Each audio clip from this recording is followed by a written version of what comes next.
자, 국내 정치권 소식. 뭐 국민의힘이 어제의 장외투쟁을 본격적으로 시작을 했죠. 근데 오늘도 장외투쟁을 이어가는 날인데 어제는 걸었는데 오늘은 안 걷더라고요. 오늘은 그냥 국회에서 그냥 모이고 말았는데.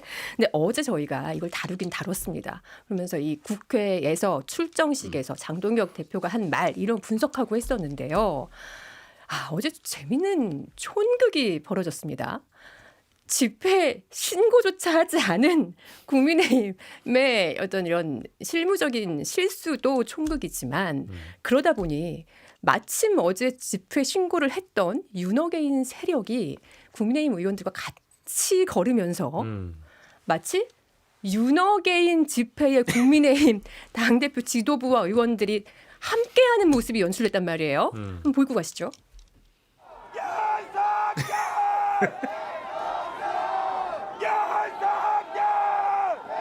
자, 윤석열을 연호합니다. 그러니까요. 코미디도 따로 없어요. 지도부 얼굴이 쫙 나오는데 윤어게인을 외쳐요. 사법 파괴 3법. 선거 망합니다. 지방선거 망하고 싶으면 진짜 국민의힘 의원들 저 속이 어떨까요? 난감하죠. 저분들까지 같이 와버리니까 뭔가 의미가 퇴색이 되잖아요. 공식적인 집회 현장이 윤어게인 집회가 되는 거니까. 아니, 불과 며칠 전에 박성훈 수석 대변인이 우린 선거 앞두고 전략적 모호성을 가져가겠다라고 했었는데 모호하지 않아요. 명확한 계속 배경음에 윤어게인이 들리잖아요. 아이고. 모호하지 않아요. 네, 어떻게 보셨습니까? 그래서 어제 이게 어떻게 해서 벌어진 상황인가 한번 좀 물어봤어요. 네. 그 물어보셨군요. 국힘 내부에 네. 좀 관계자한테 네. 좀 물어봤어요. 이게 너무 혹시 준비가 좀 미비했던 거 아니냐. 취재하는 논설위원입니다. 네. 그래서 뭐 얘기는 그래요. 이게 필리버스터를 주말에 끝냈잖아요, 사실은. 네. 그러다 보니까 원래 그 집회 시위에 관한 집시법이라고 하죠. 그 규정을 보면 원래 어떻게 돼 있냐면 네. 5개 집회 시위 같은 거 하기 전에 48시간 전에 신고하게 돼 있어요. 그래서 이제 뭐 접수증 받고 네. 그리고 이제 집회를 하게 돼 있는데 주말에 필리버스터를 끝내고 나서 가만히 있을 수 없잖아요. 필리버스터 끝났다고 이제 끝났으니까 우리 이제 쉽시다 할 수 없어서 뭔가 액션을 해야겠는데 네. 필버 하고 그럼 우리 48시간 뒤에 할게 할 수가 없잖아요. 네. 그래서 바로 이게 급박하게 진행을 한 거예요. 그러다 보니까 뭐 집회 신고는 하기 좀 어려운 상황이었고 물리적으로 시간상 그러다 보니 일단 진행을 했는데 이른바 윤 어게인 세력이라고 부르는 저런 분들이 저런 식으로 나올 거라고는 그리고 끝까지 붙을 거라고는 현장 상황에서는 예측을 못했던 것 같아요. 아니 근데 집시법이 엄연히 있는데 48시간 뒤라고 하면은 우리 오늘부터 장외투쟁 할게 하고 뭐 야외에 텐트를 치든가 그리고 걷는 거는 그 다음 날 하면 되는 거 아니에요? 어쨌든 그 내부의 국힘 내부의 네. 속 얘기도 그렇습니다. 우리도 저 시위대에 떼어버리고 싶었다. 그랬을 그런데 것 같아요. 지금 붙었는데 어떻게 하겠어요? 거기서 물리적으로 우리는 저들과 다릅니다라고 할 네. 수도 없는 것이고 상황이 상당히 난처했던 것만은 틀림없이 맞아요. 그런데 네. 이제 그래서 앞으로 아마 이런 비슷한 형태 지금 이 어제 도보 집회 뭐 저런 모양새가 됐다고 해서 좀 앞으로 그 핵심이 됐던 건 국힘에서 얘기하는 이제 사법 파괴 3법이라고 네. 여기서 지금 네. 명명을 네. 하고 있는데 그 법 이제 거부권 행사하라고 지금 요구하고 네. 있고 그 이후에 지금 여당은 또 대미 투자 특별법 처리하라고 네. 압박하고 있고 이런 국회 본회의 상황이 벌어질 거잖아요. 네. 10일 아니면 뭐 12일 뭐 이렇게 될 텐데 그때까지 국힘은 계속 뭔가 지금 장외 액션을 취해야 돼요. 네. 그래서 어제의 상황을 조금이라도 좀 만회하기 위한 다른 형태의 지금 장외 집회를 여러 각도로 지금 기획하고 있는 것으로 알고 있어요. 근데 일단은 네. 이게 이제 그 공당이잖아요. 네. 공당이면은 이제 이런 집회를 할 때 번개불에 콩고 먹듯이 하지 않을 텐데. 그러니까 저도 그 일부 언론 보도를 보면은 이거 일부러 신고 안 한 거 아니야? 뭐 이런 얘기도 일부 있었어요. 아 그래요? 그러니까 왜 그런 왜? 거냐면은 이게 도보 투쟁이라는 게 당 내부 인사들 사이에서도 이거 명분이 없다라는 그런 의견들도 적지 않았던 걸로 네. 알고 있고 이렇게 지금 우리가 배경음으로 들었던 윤 어게인 세력들이 올 거라는 걸 미리 감지한 사람들은 이 자리 자체가 그분들의 목소리는 창피해질 가능성도 이미 예상을 했던 걸로 알고 있거든요. 네. 그리고 도보 행진 과정에서 이탈하는 의원들도 많아요. 맞아요. 네, 그러다 보니까 결과적으로는 종착지인 청와대를 갔을 때 남아있는 의원들이 많이 없었다라는 거 아닙니까? 50명 정도밖에 없었대요. 그러니까 이제 그런 걸 봤을 때는 나중에 이 의원들 중에 일부 원래 반대했던 분들 입장에서는 빠져나갈 구멍을 만들기 위해서도 그렇고 당 지도부 입장에서도 그럴 명분이 필요하기 때문에 일부러 신고를 안 했을 가능성도 전 뭐 있을 거라고 보고요.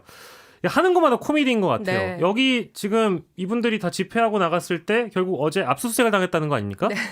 그런 걸 보면은 이 아마추어 정당으로 전락을 했다라는 평가를 드릴 수밖에 없는 것 같고 지금 어제 수석 대변인도 그렇게 밝혔지만 이 원래는 전국 순회 도보 행진을 계획을 했던 걸로 네. 알고 있어요. 근데 그것도 못하게 됐다라는 거 아닙니까? 사실상 어려워졌다라는 지금 맞아요, 얘기가 맞아요. 들고 있던데. 선거법 때문에 그런 거잖아요. 그러니까 이게 그러면은 뭐 어떻게 하겠다는 얘기인 건지 이 집회를 시도를 했을 때 명분이 필요하고 목적이 필요하잖아요. 어제도 청와대까지 갔으면 항의 서한이라도 전달하고 와야 네. 되는데 항의 서한을 받을 사람이 없어. 청와대에 없잖아요. 그러니까 이게 뭐냐 이거예요. 그러니까 보면서도 야 이거는 갈 때까지 갔다라는 평가를 드릴 수밖에 없을 것 같아서 네. 참 안타깝습니다. 장예찬 의원은 뭐라고 장예찬 부원장은 혹시 방송에 나와서 뭐라고 하던가요? 어제 나왔는데 네. 그러니까 할 걸 너무 다 했다는 거예요. 그러니까 당 대표의 단식 글쎄. 투쟁도 했고, 네. 그러니까 뭐 필리버스터도 했고, 그러니까 이제 뭔가 해야 되는데 할 수 있는 게 이거밖에 없어. 장외 투쟁밖에 없다. 아이고. 그래서 걸을 수밖에 없었다 이렇게 얘기를 하기는 하는데 지금 선거법에 선거 지금 3월 5일이 선거 90일 전입니다. 90일 전부터는 선거 관련된 그런 당 집회가 정치적 집회가 안 된다고 법에 돼 있어요. 그래서 장외 집회가 굉장히 까다로워진 어려워진 상황이고 그러면 오늘밖에 없는 건데 오늘 안 하는 거 아니에요 지금. 그렇죠. 네. 아니 어제 장동혁 대표 출정식 멘트가 주제가 하나로 뭉치자였습니다. 하나로 뭉치자. 네. 근데 시작부터 80명으로 시작해서 나중에 50명밖에 안 되고 윤어게인 계속 소리 지르고 있고 심지어 지도부인 최고위원 양양자 최고위원조차도 빠졌다고 하더라고요. 이 결국 이 자충수였는데 네. 절윤을 하지 못한 후과입니다. 윤 어게인까지 장동혁 대표가 주장하지는 않을 거예요. 주장하지는 네, 차마 네. 못할 거예요. 네. 하지만 절윤을 하지 못하고 대중의 정서, 유권자들의 정서, 국민들의 정서에 부합하지 못하니까 결국 그러면 윤 어게인 세력이 그럼 우리 쪽으로 계속 지금 인력을 가지고 네. 당기고 있는 거거든요. 그런데 글로 갈 수는 없는 상황이잖아요. 지금 국힘의원들도 뻔히 알아요. 윤 어게인으로는 갈 수 없어요. 네. 그러면 우리는 확실히 그쪽은 아닙니다라고 절윤을 해야 되는데 절윤을 안 하니까 지금 계속 윤 어게인 세력도 미련을 가지고 네. 국힘 너희는 우리 쪽으로 와야 돼라고 지금 주장하고 있는 거 아닙니까? 그러니까 원래 목적이 사법개혁이나 사법 파괴, 뭐 3법 이런 것들을 네. 항의하기 위한 목적이다. 그 네. 대통령에게 거부권을 써달라라는 그런 메시지를 담기 위한 거잖아요. 네. 그러면은 뭐 이런 집회를 할 거면 준비라도 잘했어야 되는데 그러니까요. 명분도 떨어지고 준비성도 부족하고 심지어 내부 결집도 안 됐고 누군가는 이탈하고 심지어 윤 어게인 세력들 때문에 집회의 성격도 희미해졌다라고 한다면 이건 그냥 한마디로 윤 어게인 집회에 국민의힘 의원들이 들러리를 서준 것밖에 안 되는 네네. 것 같아요. 그러니까 이제 안 하는 거겠죠. 신당도 아니고 제1야당 역사 깊은 공당에서 지금 이런 일이 발생했다는 정말 촌극인데 자, 오늘 아침에요. 국힘의 당내 쇄신 모임이죠. 대안과 미래가 조찬 모임을 했습니다. 그래서 의총을 요구하는 모임인데 자, 여기서 엄태영 의원은 막 격앙된 목소리를 냈어요. 윤어게인 깃발을 쫓아가는 모습을 도대체 왜 연출하느냐. 대안과 미래 의원들의 이런 당내 목소리까지 나오는 상황입니다. 차라리 그 깃발을 네. 의도하고 따라갔으면 지도부가 판단이라도 있는 거예요. 근데 이건 의도치 않게 하다 보니까 따라간 게 모양새가 지금 윤 어게인 깃발을 앞세운 게 돼버렸거든요. 정말 하다 따라가는 좀 안타깝죠. 네. 예. 고동진 의원은 또 어제 도보행진은 당의 민주주의 붕괴 장면으로 기억될 것이다. 처절한 투쟁이 윤어게인 파티로 전락됐다. 이런 말까지 나왔다고 합니다. 그러니까 내부 결집이 안 됐다는 거를 이제 네. 전형적으로 보여주는 사례죠. 네. 뭐 이제 대안과 미래 내지는 뭐 소장파, 개혁파 이런 분들은 지금 지도부와의 결이 많이 다른 분들이긴 한데 어쨌든 한다고 하면은 당론에 따라 좀 따라가 보겠다. 뭐 네. 이런 입장들도 일부 있어요. 네. 근데 가보니까 이건 말이 아닌 상황이니까 어떻게 일을 이런 식으로 처리하냐라는 네. 답답함이 읽혀지는 거고 결과적으로는 아마 이분들 심정도 지방선거 갈 때까지 한번 가봐라. 그 네. 이제 전당 뭐 예를 들면 선거 선거 끝나고 나면 나중에 청구서를 세게 들이밀 그럴 심정인 걸로 알고 있습니다. 네.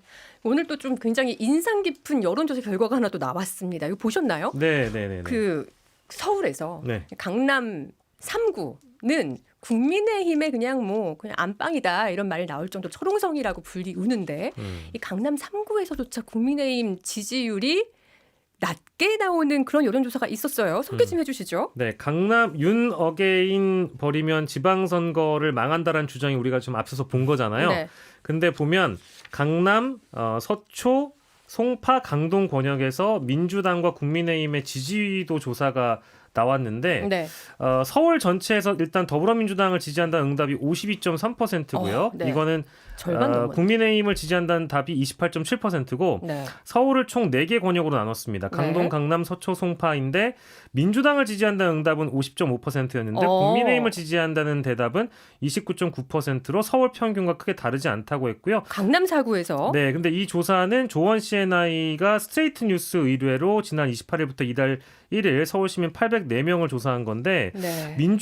제가 알기로는 이 권역이 87년 이후에 과연 이랬던 적이 있나?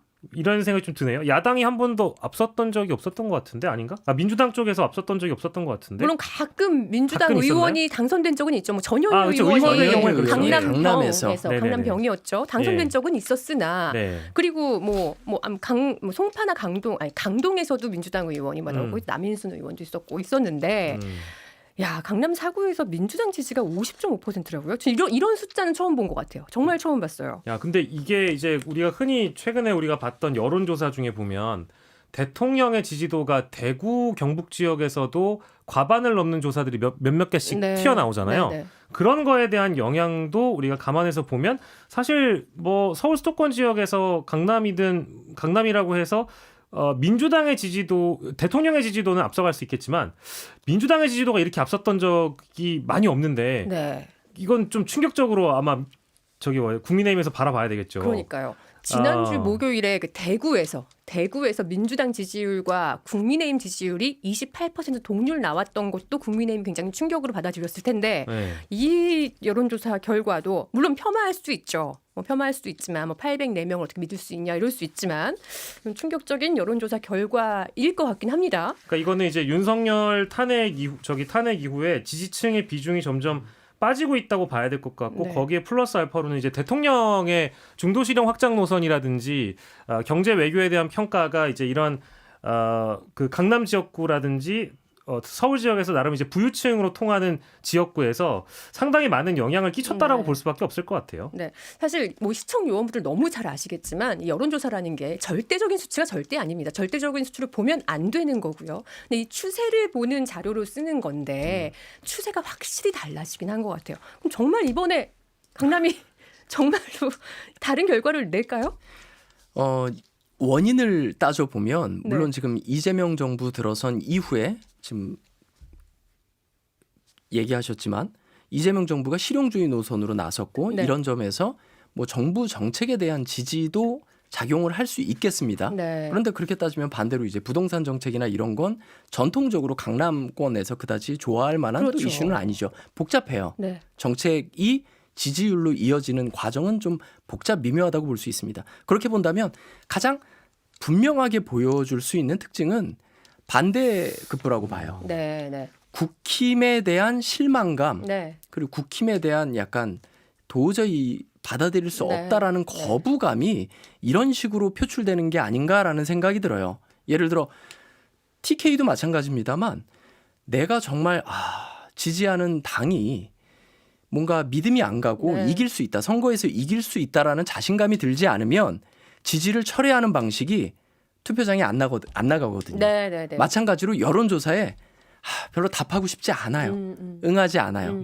그래서 대개의 여론조사에서 과연 응답률이 얼마나 되느냐를 되게 비중 있게 보잖아요. 네. 그런 점에서 봤을 때 이 수치를 전적으로 우리가 선거에도 그대로 이어질 거다 이렇게 장담하기는 어려워요. 하지만 그만큼 야당에 대한 불신, 거부감, 실망감은 그만큼 크다라는 반증으로 볼 수 있겠습니다. 네. 지금 우리가, 이 조사가 3월 1일까지 조사한 거거든요. 예. 그래서 우리 시청 요원님들 중에서는 어쨌든 오늘 어제 좀 많이 떨어졌잖아요. 네. 주식 때문에 다음 아. 주에는 지지율도 조정 국면이 올 수 있다 이렇게 전망하시는 분도 있어요.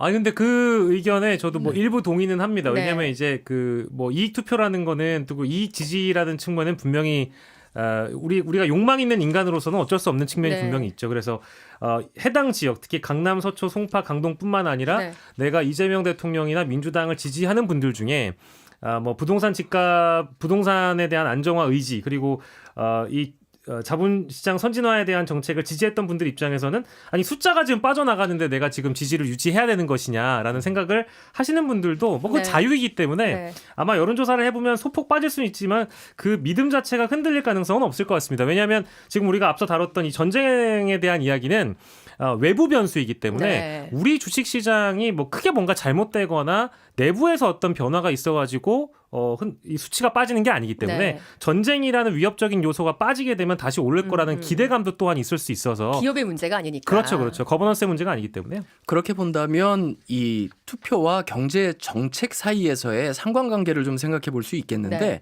지금 이재명 정부 들어서는 지난번 방송에도 말씀드렸지만 부동산 활성화보다는 네. 상대적으로 주식, 음.